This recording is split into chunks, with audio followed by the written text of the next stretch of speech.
Assalamualaikum warahmatullahi wabarakatuh. Alhamdulillahilladzi anzala ala abdihil kitaba wa lam yaj'al lahu 'iwaja.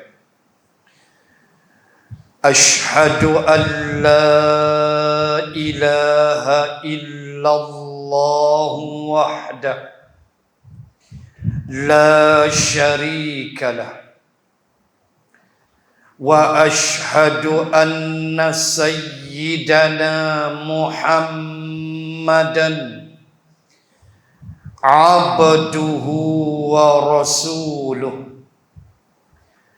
Allahumma salli wa sallim ala rasulillah wa ala alihi wa sahbihi ajma'in.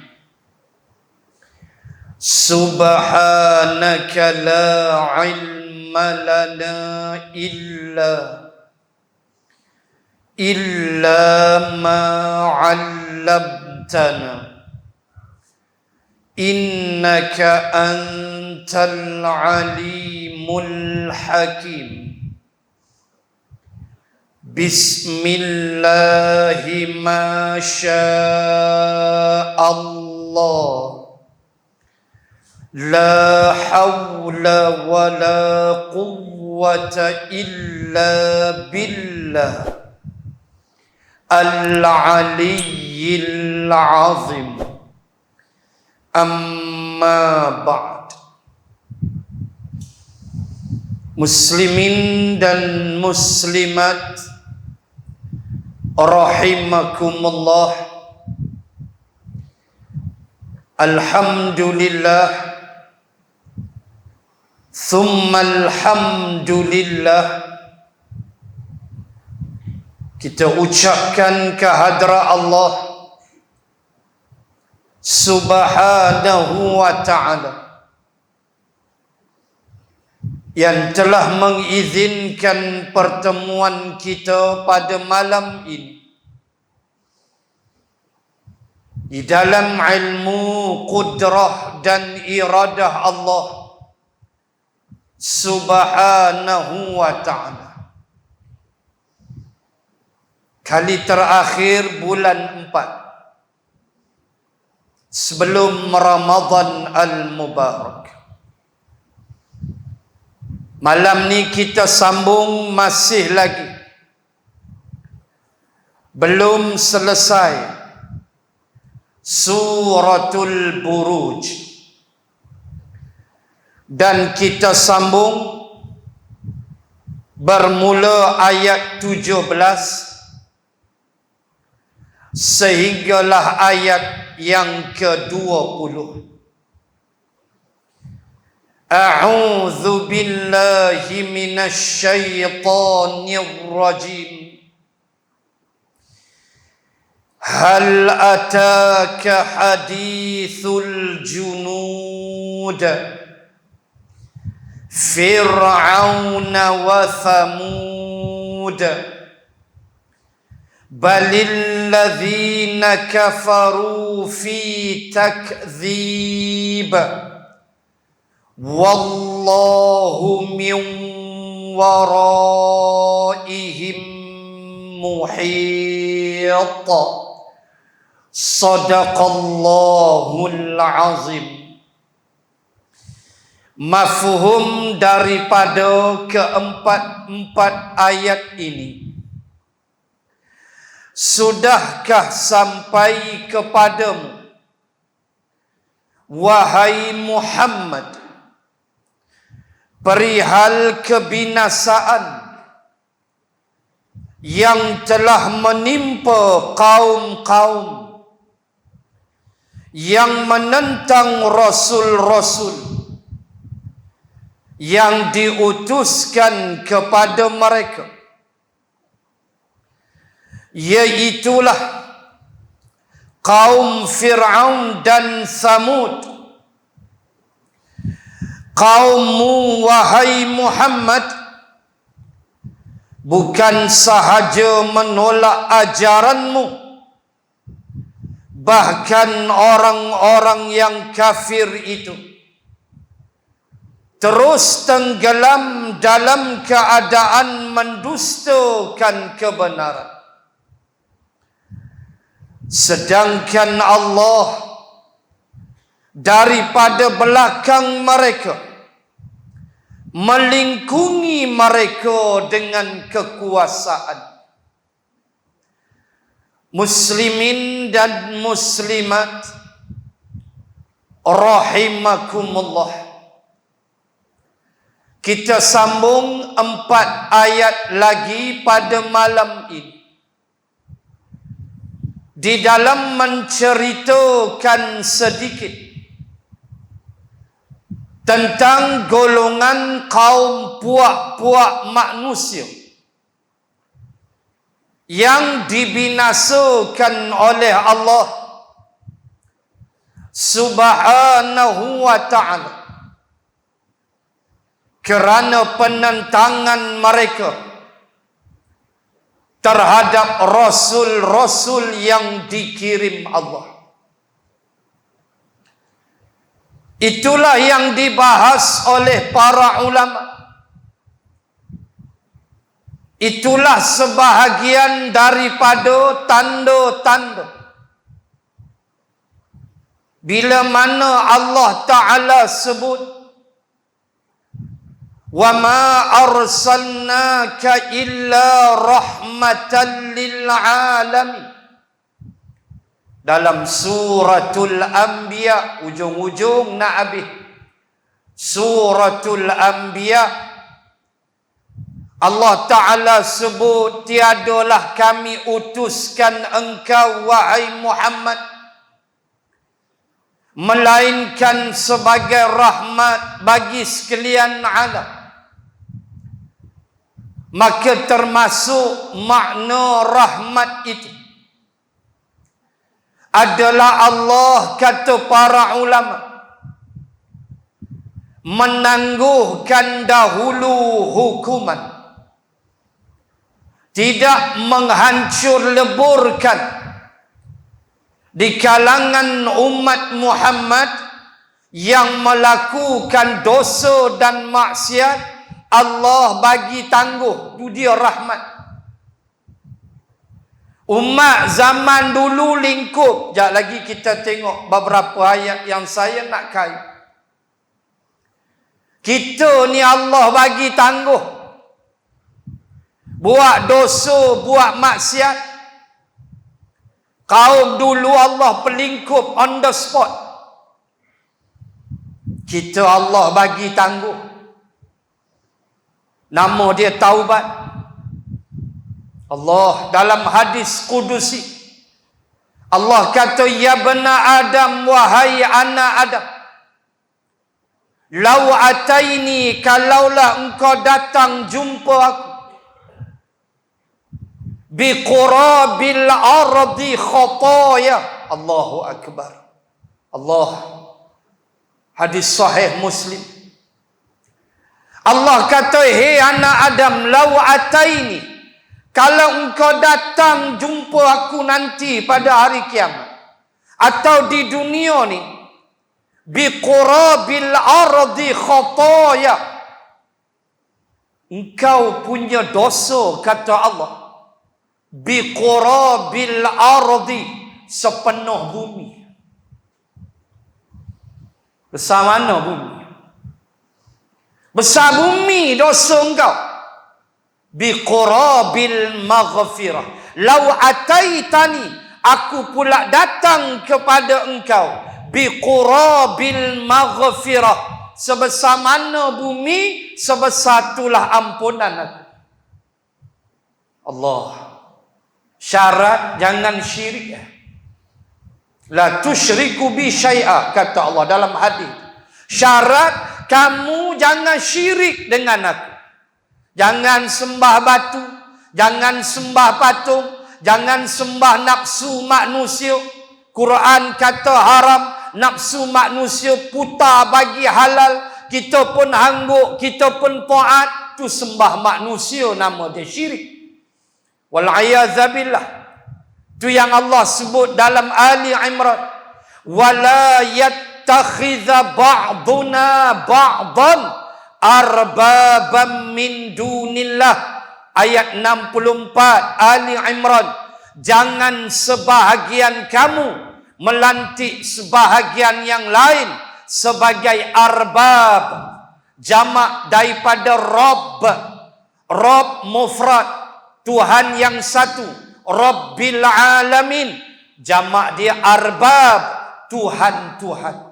Allah sebut ayat 64 Ali Imran, Allah kata jangan sebahagian kamu pergi lantik sebahagian kamu jadi arbab, jadi Tuhan-Tuhan baru.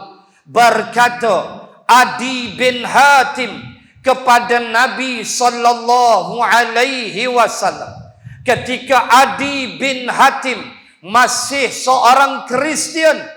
Adi bin Hatim masih Kristian pada waktu itu. Dia tanya Nabi, apa maksud sembah manusia? Maka Nabi jawab, apabila Allah mengharamkan sesuatu di dalam Injil, maka kamu, rahib-rahib kamu berusaha untuk menukarnya. Kalau Injil kata haram, rahib kamu kata halal, kamu pun hangguk. Itulah maksudku, kata Nabi. Kamu telah melantik rahibmu menjadi Tuhan yang baru. Samalah. Quran kata haram, ada puak manusia mana kata boleh, tak apa. Kita pun hangguk, pi kita. Tak boleh. Itu hak Allah.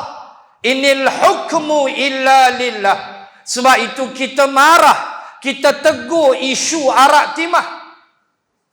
Walaupun ada sebahagian manusia merasa kurang sensitif, bahkan ada sebahagian manusia yang mengutuk golongan macam kita, mengatakan otak kita sontot, mengatakan ada benda besar lagi kita nak bahas. Ini jenama whisky timah, ini small matter, piece of cake, kata orang putih.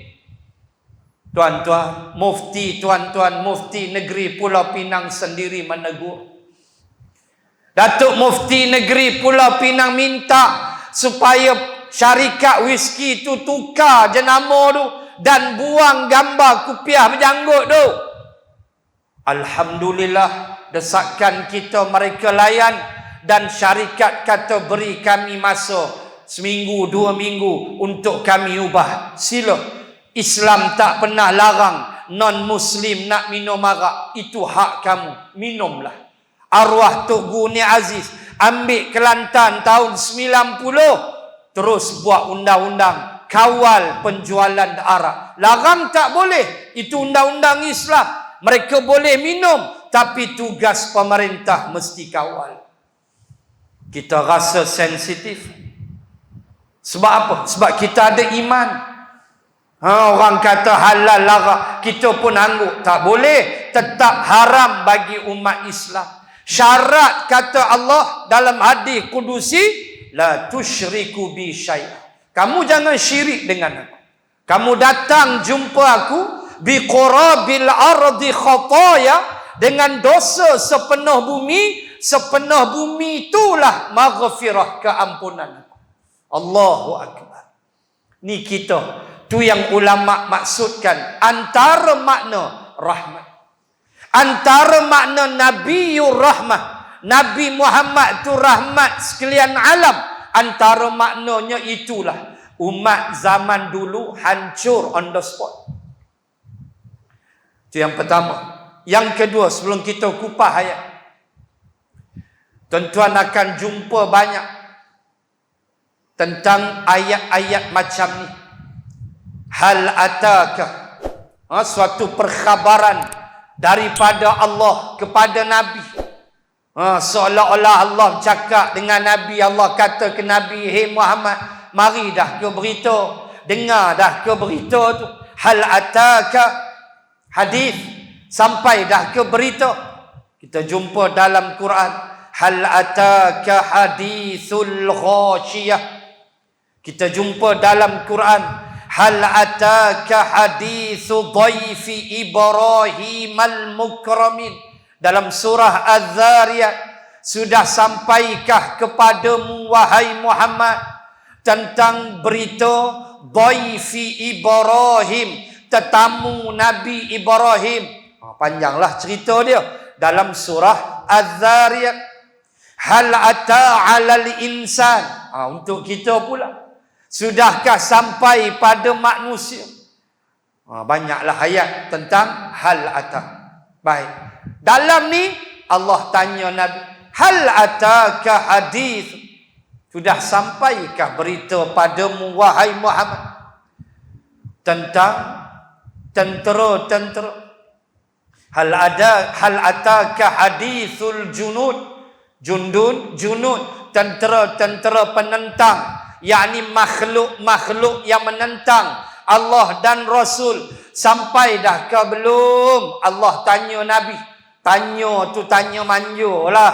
Tanya tu tanya Allah nak beritahu.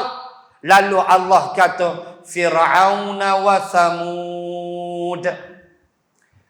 Tuan-tuan muslimin muslimat, hadamlah Al-Quran, tadaburlah Al-Quran. Kita tidak akan pernah bosan dan muak membaca Al-Quran. Tak pernah. Kalaulah ada manusia yang kata dia bosan, muak, bukan bosan, dia muak, boring baca Quran, suruhlah dia periksa hati dia. Atau suruh dia berhenti rokok dulu. Saya ingat dia suruh rokok kuat. Kan? Sebab itu dia dengan Quran dia tak berapa sangat. Cek tengok kok ada something wrong lah tu. Tak pernah. Bagi saya kita tak pernah jumpa lah. Walau kita nak kata apa, tidaklah sejahat, walaupun mungkin tak sekuat mana iman dia, takkan kita jumpalah manusia kata dia bosan baca Quran. Tak ada. Tak ada. Tak ada pernah bosan. Sebab mukjizat. Mukjizat. Yang ada mungkin kita dengar, Allah hari ni tak baca Quran lagi. Mungkin. Itu sifat yang bagus. Dia tersentak sebab 24 jam dah nak tidur dah belah malam, rupanya Quran tak buka lagi. Tu masalah lah. WhatsApp group ni hancai dah, lunyai dah dia baca.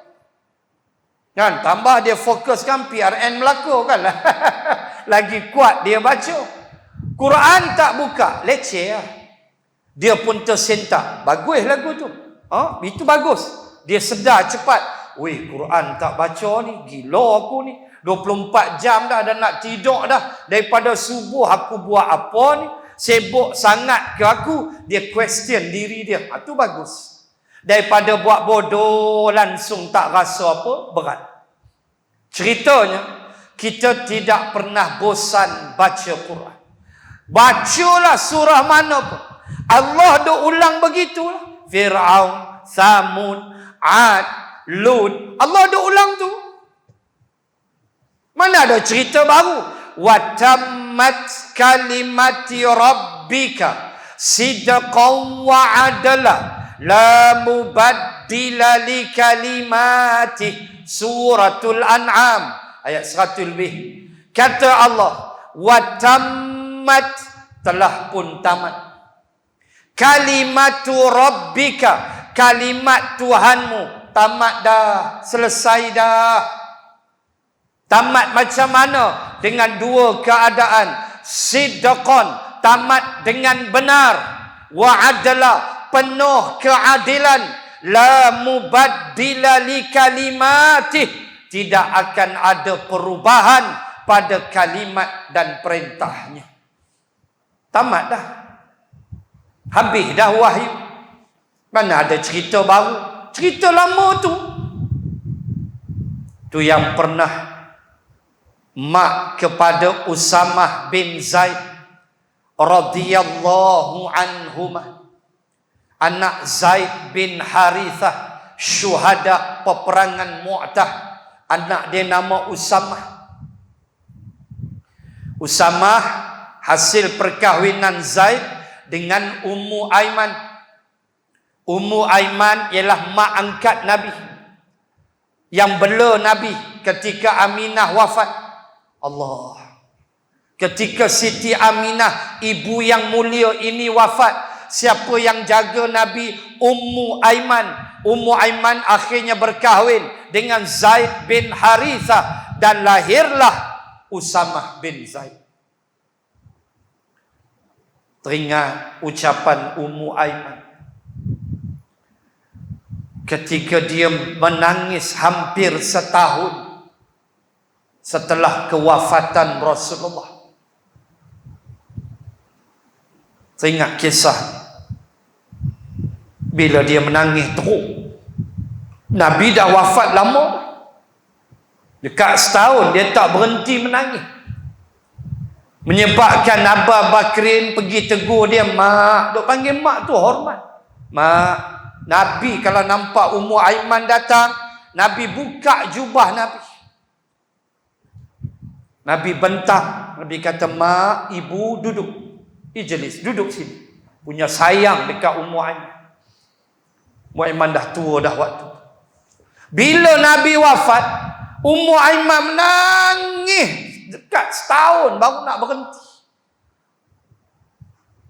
Lalu Abu Bakrin tegur dia, mak, wahai ibu, kenapa menangis ni? Kan semua orang akan mati. Kami pun sedih, mak. Kami sahabat rapat, aku ayah mertua dia. Kami lagi sedih, mak.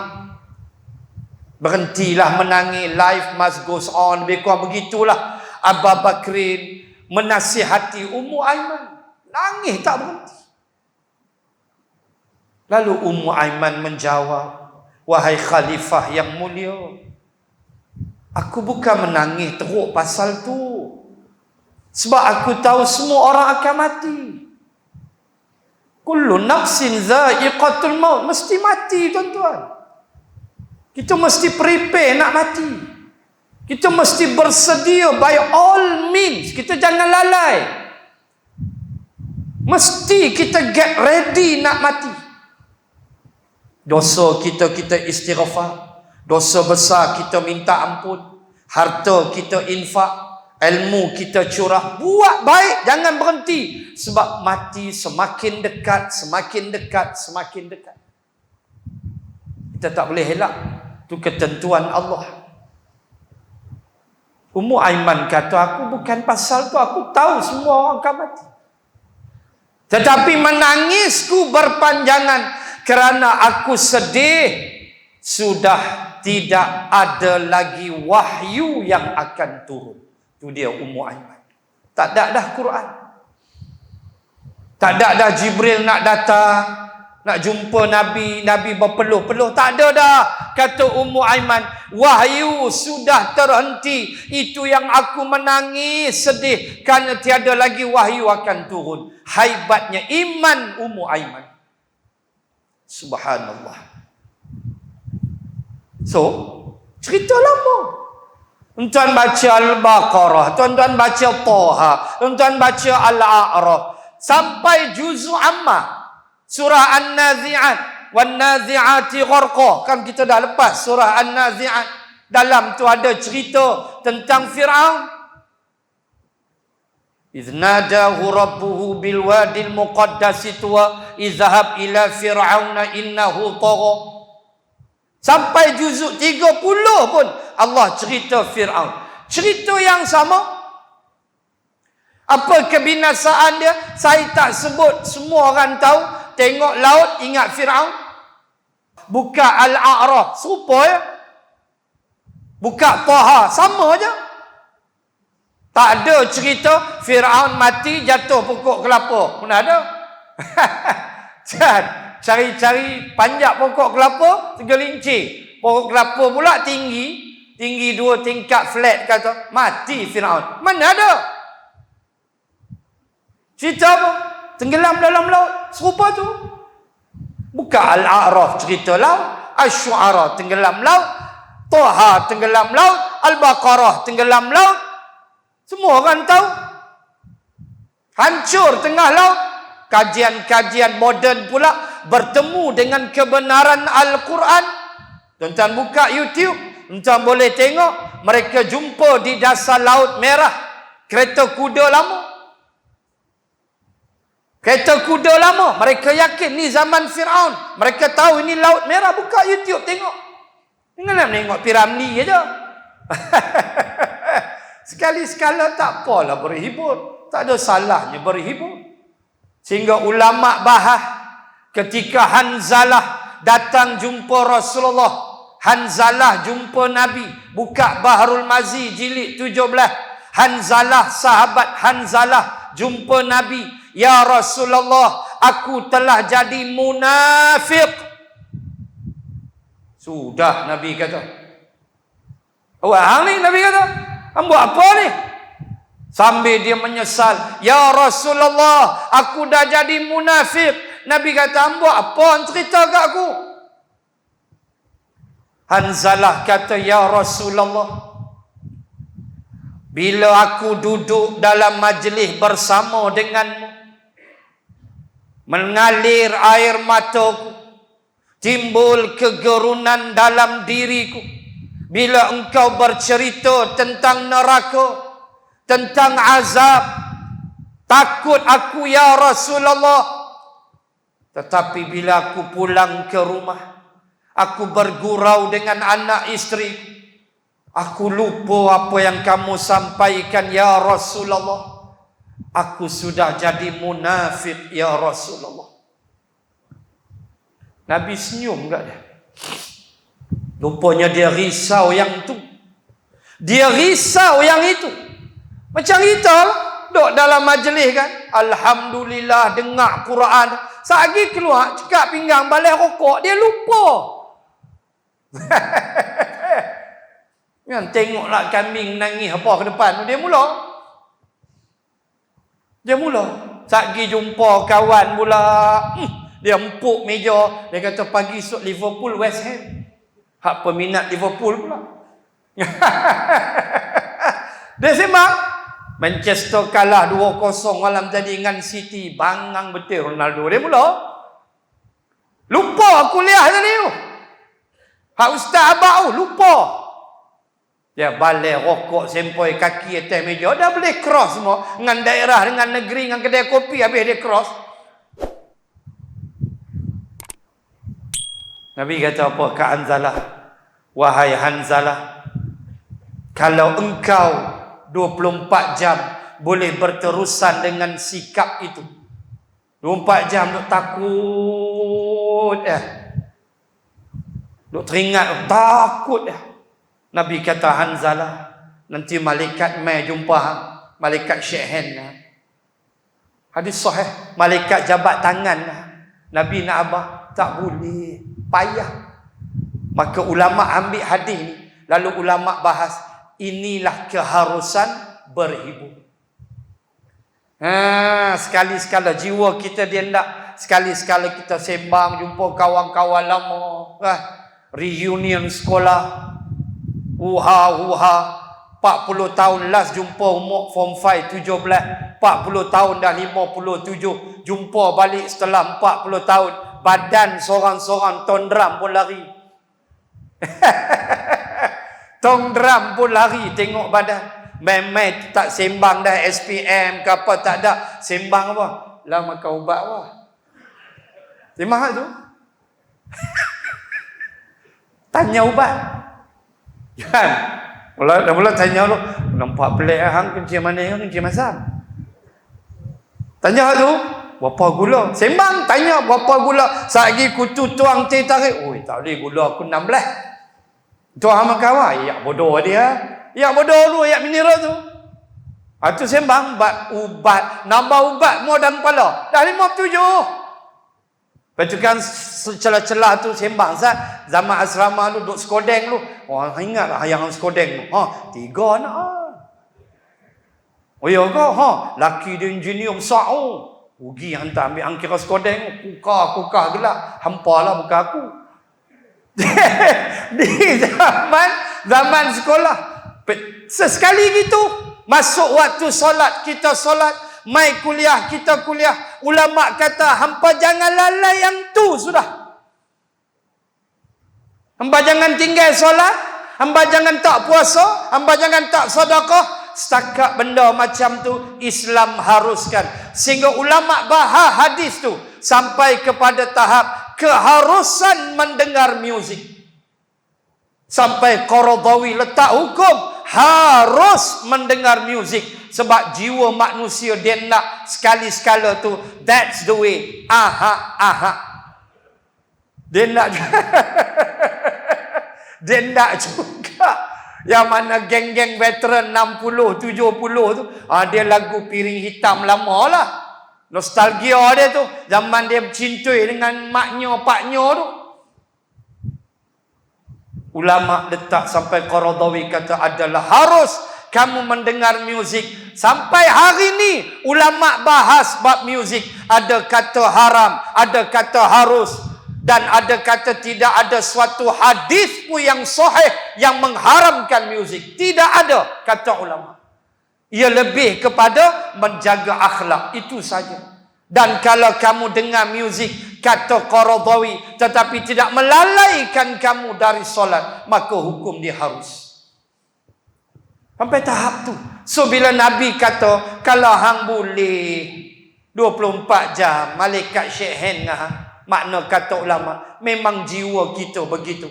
Hanzalah duk rasa dia macam buat dosa besar. Dah bila Nabi senyum gitu, Nabi kata, kalau hang boleh buat malaikat turun salam dengan kamu, maka itulah kata ulama keharusan sekali-sekala jiwa kita. Dia mahu juga gelak-gelak, seronok-seronok, cuma jangan melampaui batas. Sekali-sekala bawa anak cucu berjalan kan. Ni dah boleh rentah negeri apa, jangan duk balik pulau ya. Keluar balik pulau, pergi balik sana. Lepas tu pergi Kuala Ketin, naik baling, ada satu kampung. Kampung Balik Angin dia panggil. Ada satu lorong, kampung Balik Angin. Sampai tentu balik angin, balik pulau. Pilah jalan, sekali-sekala hibur-hibur, seronok-seronok dengan anak cucu dan sebagainya. Ini Islam benarkan. Syarat hang tutup aurat dia elok. Syarat masuk waktu semayang, hang semayang. Dah. Ngan nak terperuk 24 jam dengan biji tasbih aja. Ini Islam, agama pertengahan. Agama yang al-wusta, agama yang cukup mudah, yang tidak membebankan kita. So, kita baca dalam Quran cerita tu. Fir'aun cerita yang sama. Apa dia? Tenggelam dalam laut, benda sama. Itu yang saya kata tadi, mereka jumpa dah kereta kuda di dasar laut. Mereka jumpa dah topi Trojan. Tengok YouTube, topi Trojan. Mereka kata ni topi yang diguna zaman Fir'aun. Sebab mereka jumpa di Laut Merah. Mereka sedang mencari sekarang satu benda yang Fir'aun guna, iaitu lighter dia seokok apa. Yang tu tak jumpa lagi. Lighter jenama apa dia pakai, sampai lah tak jumpa lagi. Yang tu tak ada dalam YouTube, aku tambah. Muslimin dan muslimat sekalian, cerita sama. Habis tu, apa kita nak ambil ni? Sembang cara mati sama. Wa aghraqna, kami tenggelamkan dia, kami belah laut, kami tahan laut. Kataudil azim, jadilah laut kiri kanan seperti gunung yang tinggi. Quran cerita, Allah beritahu. Sama Fir'aun lari sampai tengah laut bertemu, mati. Sama Tapi apa yang Allah nak sampai pada kita? Allah mau ajar kita bahawa sifat perangai orang-orang seperti Fir'aun sampai kiamat. Apa dia? Egoistik, kesombongan. Apa dia? Kesombongan seorang pemimpin, kesombongan orang yang diberi kuasa, Walaupun mungkin kuasanya kecil pada keluarga sahaja. Dia bukan memerintah sebuah negara atau negeri atau negara, tapi dia hanya memerintah isteri dan anak-anaknya. Apabila ada padanya sifat Fir'aun, apa dia? Ego, belagak, rasa hebat, maka hancurlah rumah tangga itu. Percaya? Seorang suami, seorang ayah, apabila tidak memperdulikan sama ada nasihat atau teguran atau mengajak anak-anak tu mengajak berbincang, di mana ayah merasakan dialah 100% perfect, habis. Hancurlah rumah tangga. Kalau negeri, hancurlah. Itulah Fir'aun. Itulah watak dia. Berjalan sampai kiamat. Hancurlah negara sekiranya pemimpin negara berwatak seperti Fir'aun. Hancur. Dan apa dia sifat Fir'aun? Tengok dalam surah Taha. Wa adalla fir'aunu qaumahu wa ma hada. Ada satu ayat. Ayat apa tu? 60 lebih, 70 lebih. Kata Allah, wa adalla fir'aunu qaumahu. Dan sesungguhnya Fir'aun terhadap kaumnya, adalla, dia telah menyesatkan kaum. Wa ma hada, dia tidak memberi petunjuk kepada kaum. Nih, pemimpin negara, pemimpin masyarakat, pemimpin rumah tangga, dia kena kut ayat ini dalam benak dia. Satu ayat dalam surah Taha. Kata Allah, antara sifat Fir'aun yang paling utama ialah wa adalla fir'aunu qaumahu. Terhadap kaumnya, dia tak pernah bimbing rakyat dia. Dia tak pernah bawa rakyat dia untuk menuju hidayah petunjuk. Walaupun pembangunan pesat di negara Mesir, walaupun mengalir min tahti, di bawahku, kata Fir'aun, Misra, hadha, ini Mesir aku punya, dan sungai Nil mengalir di bawah istanaku. Sungai Nil tu dia boleh tarik masuk istana dia. Hebat tak pembangunan dia? Hebat tak teknokrat dia? Hebat tak arkitek engineer dia? Hebat tak pembinaan piramid? Subhanallah. Muslimin muslimat. Tapi apa yang dia buat? Dia menyesatkan orang. Jaga pemimpin, tak kira apa level.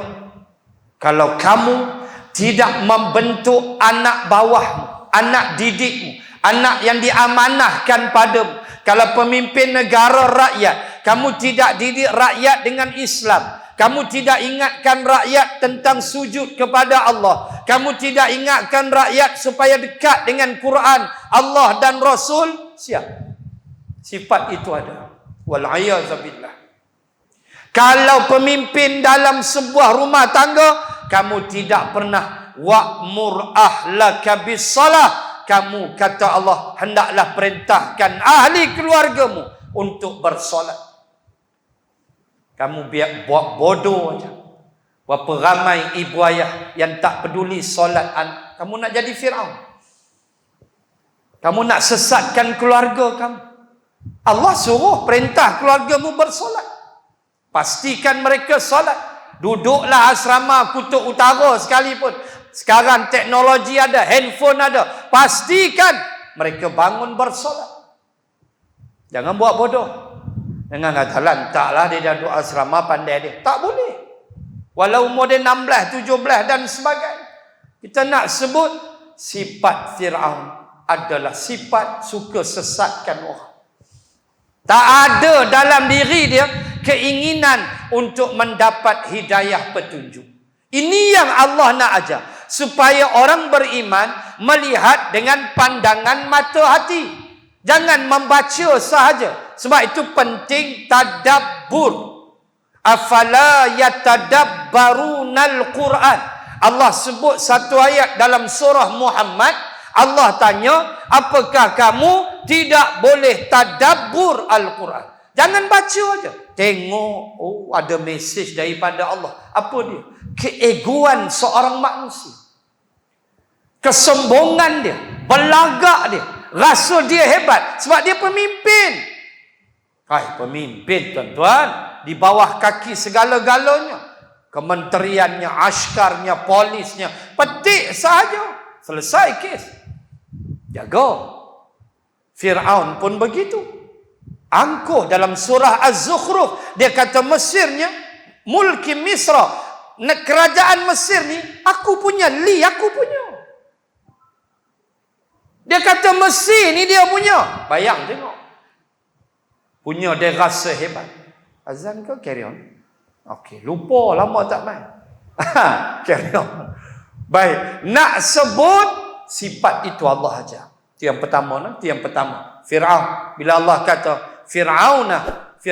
So kita tak payah hurai panjang. Tahu dah air laut, tahu dah mati, tahu dah tenggelam and then terdampar di laut.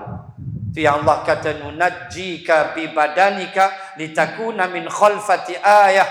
Dalam surah Yunus Allah kata kami selamatkan tubuhmu untuk kami jadikan tanda-tanda orang di belakang hari.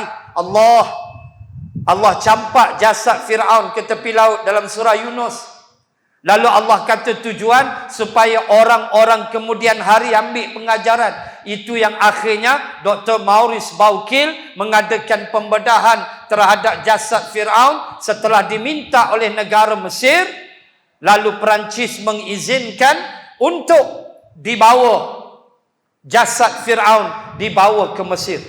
Maaf, jasad Fir'aun dibawa ke Perancis. Ini kisah benar. Tahun 1800 lebih. Bagaimana jasad Fir'aun yang tenggelam di Laut Merah dibawa dengan penuh penghormatan, disambut di lapangan terbang di Paris dengan sambutan diraja. Punya hebat. Punya hebat sambut si hantu raya tu. Lepas tu menjadi tugas Dr. Maurice Baukil. Entah baca statement dia. Saya ada buku dia. Entah baca apa dia tulis. Kau tak ada buku, buka YouTube. Tengok dalam Google. Apa kata Dr. Maurice? Aku mendapati garam di tubuh Fir'aun. Garam air laut. Daripada ujung rambut dia sampai ujung kaki dia. Garam air laut. Dia termenung sekejap. Itu yang akhirnya dia bertemu dengan seorang Islam di sebuah surau kecil. Setengah masjid lah, macam masjid. Tak adalah besar macam kita di Malaysia. Besar surau lah tapi masjid. Tahun 1800 kan, besar mana. Itu yang dia jumpa, dia cerita. Sahabat Islam ni digelak, kata, hang tunggu sah. Ada qalil, hang tunggu sah. Dia pun ambil Quran, terjemah. Dia buka surah Yunus. Dia kata, hang baca. Apa Quran sebut? Hari ini, falyauma nunajjika bi badanika. Hari ini kata Allah, kami selamatkan tubuh engkau litakuna min khalfati ayah, supaya orang kemudian hari tahu tanda kebesaranku. Ni Allah cerita masuk Islam Dr. Maurice Baukil. Allahu akbar. Ni tahu kita cerita tu semua, tapi apa yang kita nak ambil ialah di sebaliknya sikap itu berjalan. Maka jangan kita jadi ketua pemimpin macam Fir'aun. Tak reti nak didik bawahan orang bawah. Tak retilah kok jadi bos di pejabat. Nak panggil ustaz ke buat kuliah Zuhur ke apa ke. Langsung tarak.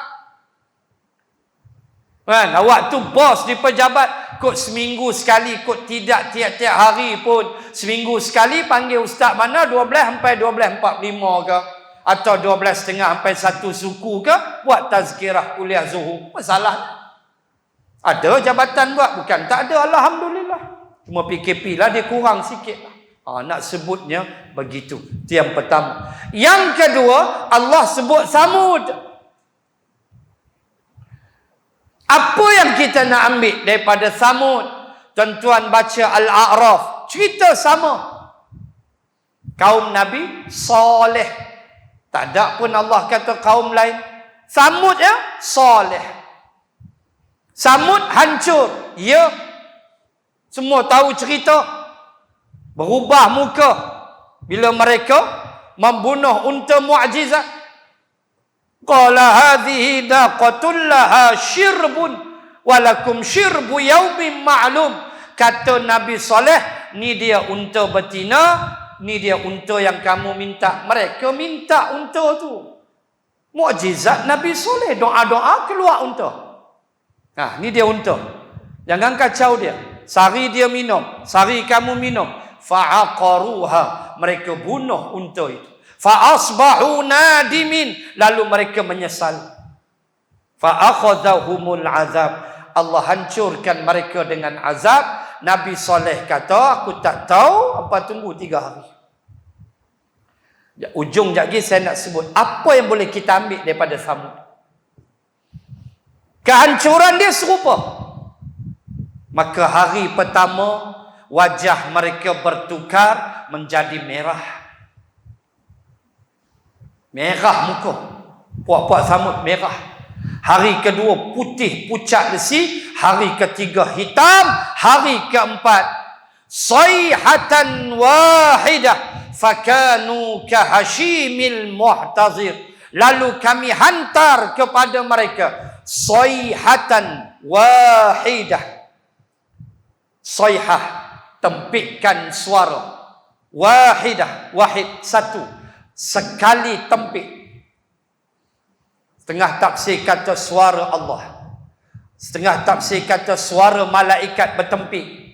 Setengah tafsir kata kilat yang cukup kuat menembak mereka.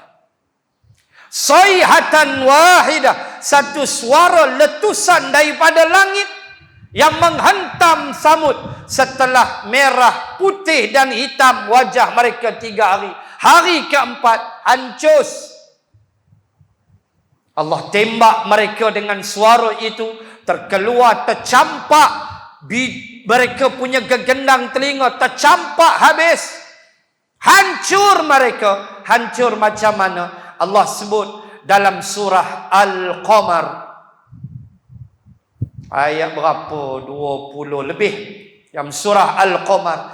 Allah kata, kahashimil muhtazir.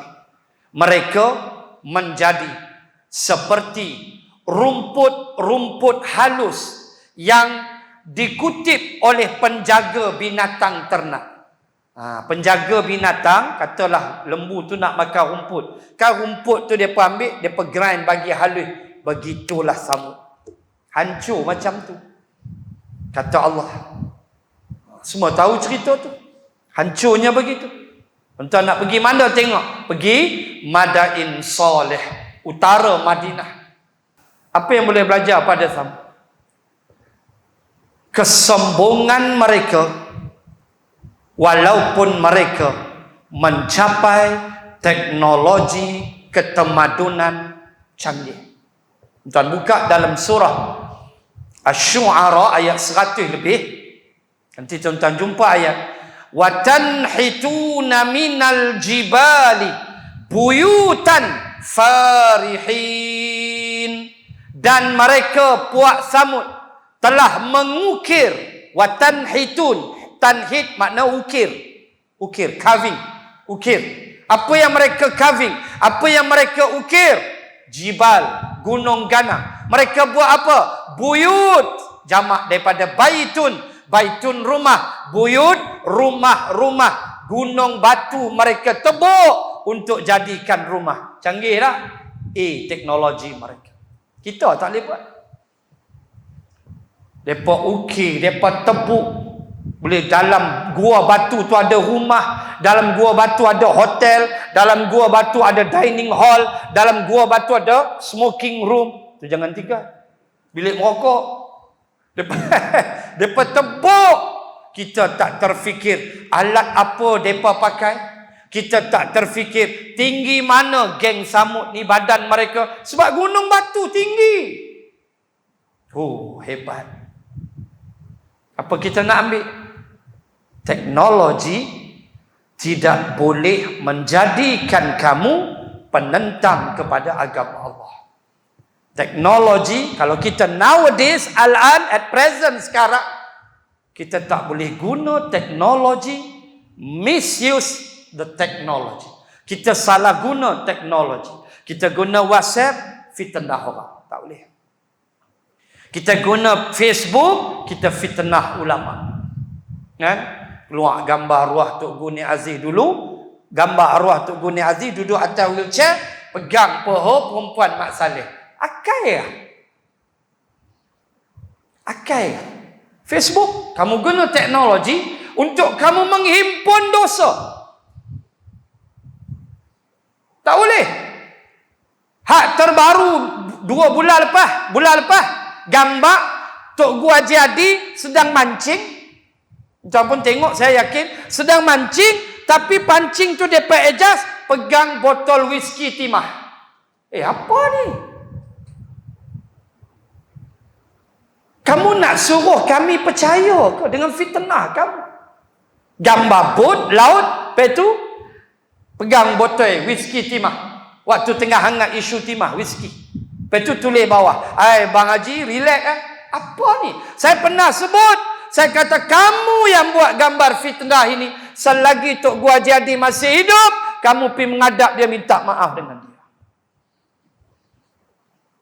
Pergilah minta maaf. Saya yakin dia akan memaafkan. Sebab kita kenal hati budi dia.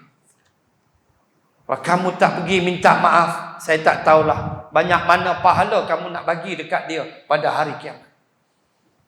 Ini teknologi yang disalahguna. Tak boleh kita buat macam tu. Kita kena ambil teknologi. Zaman Nabi ada tak teknologi? Ada pembinaan parit perang Ahzab. Itu teknologi. Itu teknologi tahun 5 Hijrah gali parit. Itu teknologi. Nabi terima. Maka Islam menerima teknologi.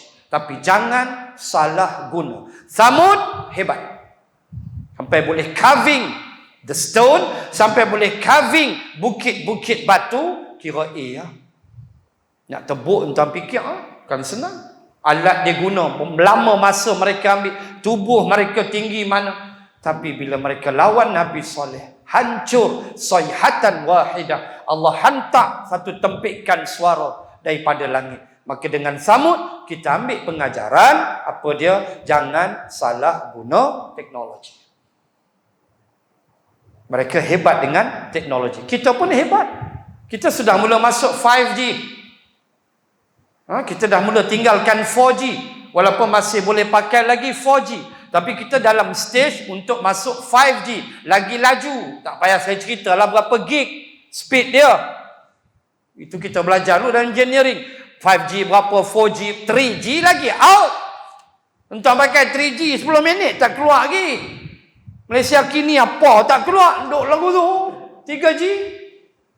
Balik rokok boleh keluar. Kan? Lah kita menuju 5G. The fastest one. Lagi cepat. Tengah masuk. Sebab itu orang tak main dah 4G. Banyak dah 5G sekarang. Unify pakai 5G. Jarang pakai 4G dah. Speed dia lagi laju. Lagi cepat kita mendapat maklumat. So guna untuk kebaikan. Guna Instagram, sebarkan kebaikan. Guna Facebook, sebarkan jadual kuliah ke nasihat-nasihat. Guna WhatsApp group untuk saling menasihati. Geng sekolah punya WhatsApp ke dah tua-tua dah. Hantar sehari satu hadis, Mudah-mudahan ada keberkatan di situ. Wallahu ta'ala a'lam.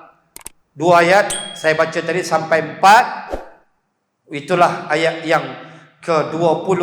Sedangkan Allah dari belakang mereka melingkungi mereka. Dan sebenarnya Allah mengazab mereka dengan kekuasaannya. So habis 4 ayat. InsyaAllah bulan depan. Bal huwa Qur'anun Majid fi lauhim mahfuz. Saya cuba habiskan 2 ayat tu. Kalau habis bulan depan, habis sekejap dalam 20 minit. Saya boleh habiskan. Kalau dapat, maka kita berpindah kepada surah At-Tariq. InsyaAllah.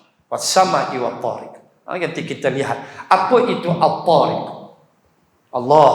Yang ni ada kaitan dengan sains.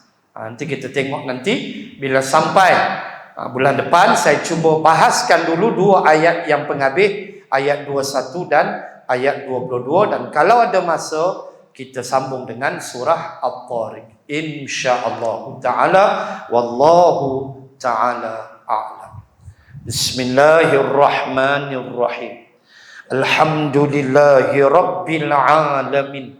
Assalatu wassalam ala rasulillah وعلى آله وصحبه أجمعين. اللهم زدنا علما وارزقنا فهما. اللهم ارزقنا فهم النبي وحفظ المرسلين.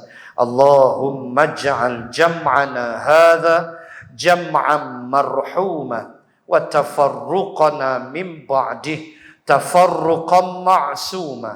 وصلى الله على رسول الله وعلى آله وصحبه وبارك وسلم والحمد لله رب العالمين. سبحانك اللهم وبحمدك نشهد أن لا إله إلا أنت ونستغفرك ونتوب إليك. والله تعالى أعلم. السلام عليكم ورحمة الله وبركاته.